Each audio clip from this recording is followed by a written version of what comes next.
E no vídeo de hoje estaremos aprendendo a calcular a frequência dos genes e dos genótipos em uma determinada população. Se você ficou curioso e quer saber mais sobre esse assunto, se ajeita aí e vem comigo!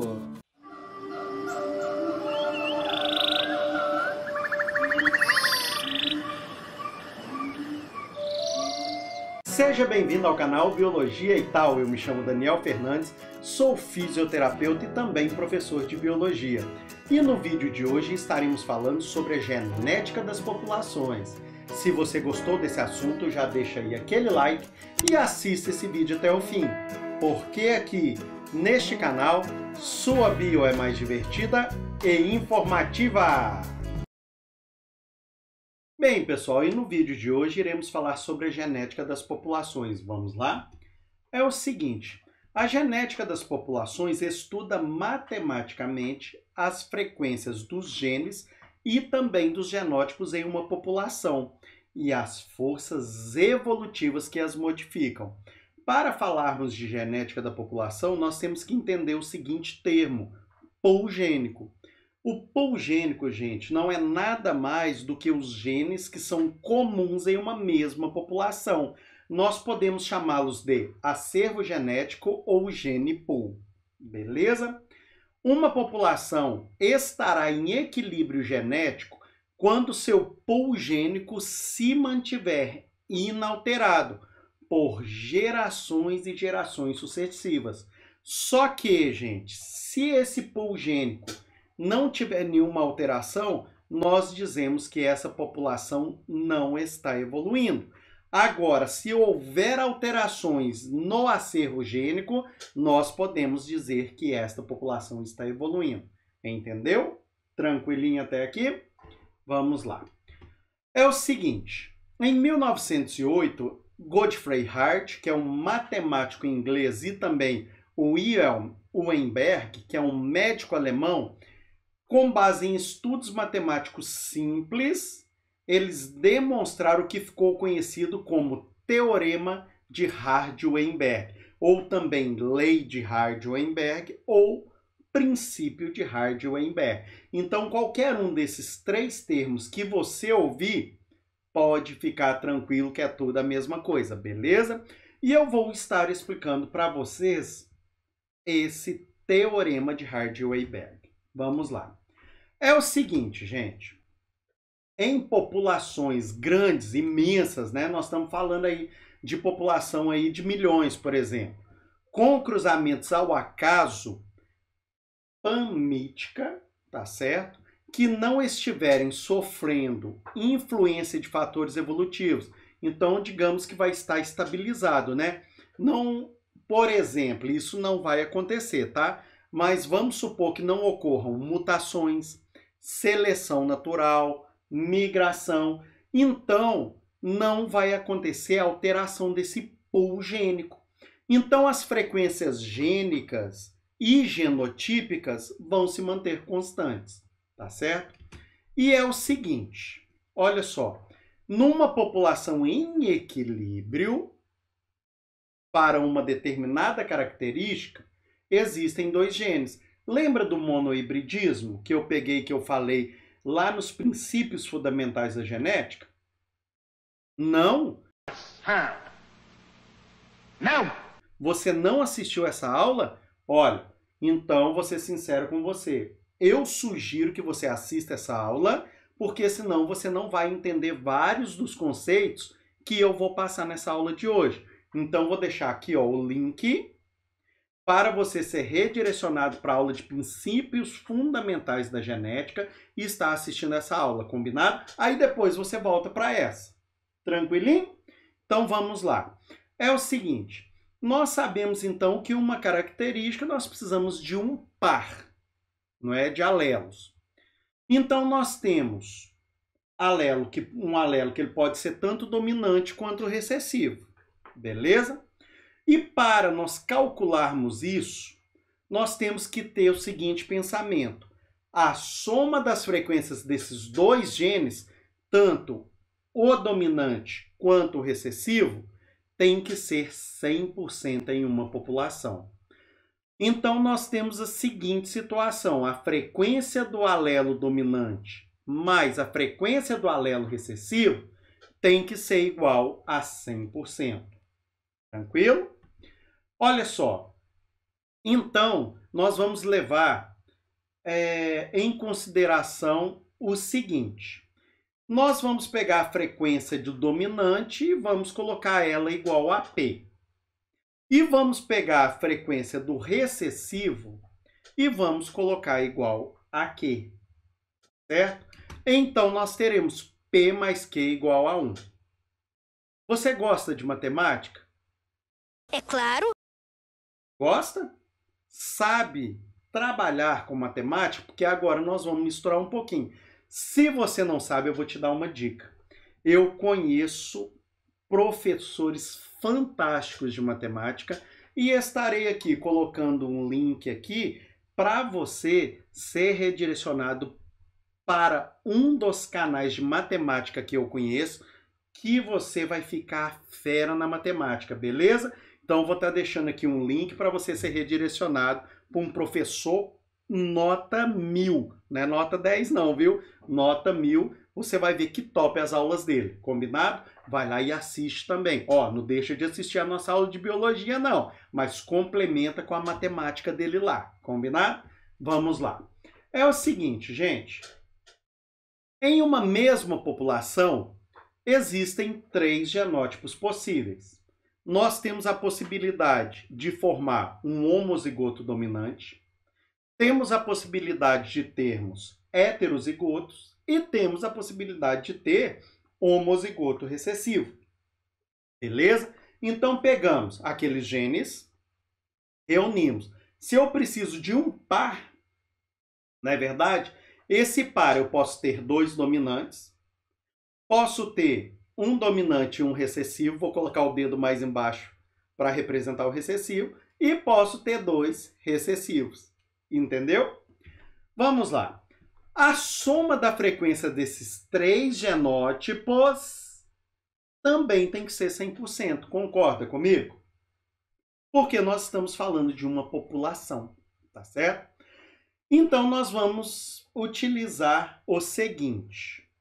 A frequência de homozigoto dominante mais a frequência dos heterozigotos mais a frequência dos homozigotos recessivos tem que ser igual a 100%. Tá? Só que nós falamos anteriormente que nós iríamos substituir a frequência do dominante e a frequência do recessivo. Lembra? Nós substituímos do dominante por P e do recessivo por Q. Então, P e Q. Agora, então, sendo a frequência de um homozigoto dominante igual a P ao quadrado, eu não tenho 2 alelos dominantes. E eu tenho a frequência do heterozigoto, que vai ser 2 vezes P vezes Q. E eu também vou ter a frequência do homozigoto recessivo, que eu vou levar em consideração como sendo Q elevado a 2. Então, olha só, eu posso fazer dessa forma aqui. Se eu sei que a soma disso tudo tem que ser igual a 100%, então P ao quadrado mais 2PQ mais Q ao quadrado, eu vou ter igual a 1, que equivale a 100%. Então, essa expressão aqui, nós vamos utilizar ela no nosso teorema de Hardy-Weinberg. Vamos entender. Olha só. Uma população em equilíbrio está assim distribuída para um determinado par de alelos. Presta atenção. Eu tenho 640 indivíduos homozigotos dominantes, tenho 320 indivíduos que vão ser heterozigotos e tenho 40 indivíduos que são homozigotos recessivos, num total de 1000 indivíduos. Aí vem a pergunta: quais as frequências gênicas e genotípicas desta população? E aí, você sabe resolver isso? Se sabe, deixa aí nos comentários. Se não sabe, eu vou te ensinar agora. Combinado? Vamos lá. É o seguinte. Nós vamos determinar primeiro as frequências gênicas, então de cada gene separado. Eu vou pegar o número total de genes, que é igual a 2000. Concorda? Olha só, por que é 2000, professor? Porque eu tenho 1000 indivíduos. E cada característica é formado por 2 genes. Então, 1000 indivíduos, eu tenho 2000 genes. O miserável é um gênio! Entendido?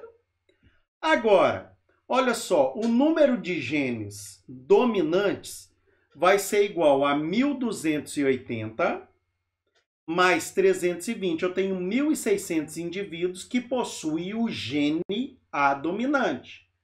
Mas por que eu tenho esse número todo? Porque, lembra comigo, gente, eu tenho 640 indivíduos que são homozigoto dominantes. Então, cada um desses carinhas tem 2 genes dominantes. Então, por isso que eu usei 1280. Entendeu? E eu tenho mais 320 porque eu tenho 320 indivíduos que são heterozigotos. Nesse heterozigoto, um gene é dominante. Se um gene é dominante, eu tenho 320 indivíduos, então eu vou somar mais 320. Por isso, eu tenho 1.600 indivíduos com os genes A. Então, o número de genes A dominante, 1.600. Então, a frequência do A dominante, que é igual a P, é igual a 1.600 em 2.000, que é igual a 0,8 ou 80%. Entendeu? É claro. Entendeu? Se você não entendeu, deixa suas dúvidas aí nos comentários, que eu vou estar explicando tudo para vocês. E ainda te dou mais uma dica. Desce aí na descrição desse vídeo que eu vou deixar aí um link para você chegar até a minha sala de aula no Google Classroom. Na minha sala, eu vou disponibilizar várias listas de exercícios onde você vai poder fixar o conteúdo que eu dei nessa aula aqui, combinado? E outra coisa, as respostas saem na hora. Você terminou de fazer o exercício que eu propus, na mesma hora você vai ter a resposta. Belezinha? Então, não deixe de ir aí na descrição. Ah, e mais uma coisa. Se você não é inscrito no canal, aproveita e já se inscreve. Ativa aí o sininho para você receber todas as notificações que toda semana eu dou continuidade às aulas. Beleza? Vamos lá. Então, nós calculamos o número de genes dominantes. Mas nós sabemos que existe o gene recessivo também. Então, o número de genes recessivos vai ser igual a 80 mais 320. Eu tenho 400 genes recessivos. Só que, o que eu vou levar em consideração? Eu tenho 40 indivíduos que são homozigotos recessivos. Então, eu tenho que, concorda? Vezes 2, isso aí. Porque eu tenho 40 genes A e tenho mais 40 genes A nesses 40 indivíduos. Então, eu tenho 80 mais 320 daqueles heterozigotos que eu falei anteriormente. Então, eu fazendo essa soma, eu tenho 400. Então, a frequência do A recessivo é igual a Q, que é igual a 400 sobre 2.000. Então, eu tenho 0,2 ou 20%. Aí, se eu pegar 1.600 lá de cima com 400 de baixo, dá quantos genes? 2.000. Então, está certo o meu cálculo. Belezinha? Acabou? Não! Não. Porque te pediu para calcular a frequência gênica e também a genotípica. Então, agora nós vamos falar dos genótipos. Primeiro, gente, nós temos que calcular a frequência gênica. Agora nós vamos para a frequência genotípica, tá? Olha só, eu tenho a frequência, então, do A dominante, que é igual a 0,8. E tenho a frequência do recessivo, que é igual a 0,2. Então é o seguinte, nós sabemos que a frequência do homozigoto dominante é igual a P ao quadrado. Então vou pegar 0,8, vou elevar ao quadrado, eu tenho 0,64 ou 64%. A frequência do heterozigoto, nós sabemos lá atrás, de acordo com aquela sentença que nós montamos, que é igual a 2 vezes P vezes Q. Então, 2 vezes 0,8 vezes 0,2 é igual a 0,32. Por quê? Eu calculo o que está ali dentro dos parênteses, depois eu multiplico pelo que está de fora. Então, 32%. E tenho a frequência também do homozigoto recessivo, que é Q ao quadrado. Então, 0,2 elevado ao quadrado é igual a 0,04, que é igual a 4%. Agora, se eu pegar 64%, que é a frequência do homozigoto dominante, mais a frequência do heterozigoto, que é 32, eu vou ter 96%, mais 4% da frequência do homozigoto recessivo. Acabei de completar meu 100%. Belezinha? Entenderam agora? Qualquer dúvida, deixa nos comentários. Vamos lá. É o seguinte, gente, os fatores que podem modificar, então, esse pool gênico de uma população. Nós vamos ter as mutações que vão aumentar a variabilidade genética dentro dessa população. Nós temos também a seleção natural. Esse daqui vai reduzir a variabilidade genética. Por quê? Se o indivíduo não está adaptado àquele ambiente, ele não vai persistir naquele ambiente. Ele vai morrer. Então, nesse caso da seleção natural, vou ter uma redução da variabilidade. Beleza? Agora, e o fluxo gênico? Quando nós falamos isso, nós estamos falando de migração. Se isso começar a acontecer em uma determinada população, por exemplo, imigrantes estão vindo para a população, aí eu vou ter alteração do meu pool gênico, certo? Por quê? Porque a população está misturando os genes dela com indivíduos de outra população que estão chegando. Tranquilo? Endogamia, gente, o que é isso? É cruzamento entre parentes, né? Quando isso acontece, nós temos a tendência de aumentar a frequência dos genótipos homozigotos. E esses genótipos homozigotos, gente, geralmente trazem problemas, tá? Se você não está entendendo isso, tá certo? Volta lá nas aulas de genética, combinado? Vamos lá. Deriva genética, gente, ou oscilação genética. Isso daqui, por exemplo, vai acontecer uma determinada situação em que vai haver a redução dos genótipos de uma população, tá? Não importa aí se é forte, se é fraco, se é jovem, se é velho, se é branco, se é negro, se é pardo, independente do que seja. Aconteceu alguma coisa e houve uma redução, então, de características aí, dos genótipos aí de uma população. Algumas características, tá? Elas vão ser favorecidas, mas não é levado em consideração se são características vantajosas. Entenderam? Belezinha? Bem, pessoal, espero que vocês tenham entendido, que tenham gostado dessa aula. Se gostaram mesmo, deixa aí aquele like, se inscreve no canal se ainda não é inscrito e ativa o sininho para receber todas as notificações. Obrigado a você que assistiu esse vídeo até o fim. Um grande abraço a todos, fiquem com Deus e até a próxima!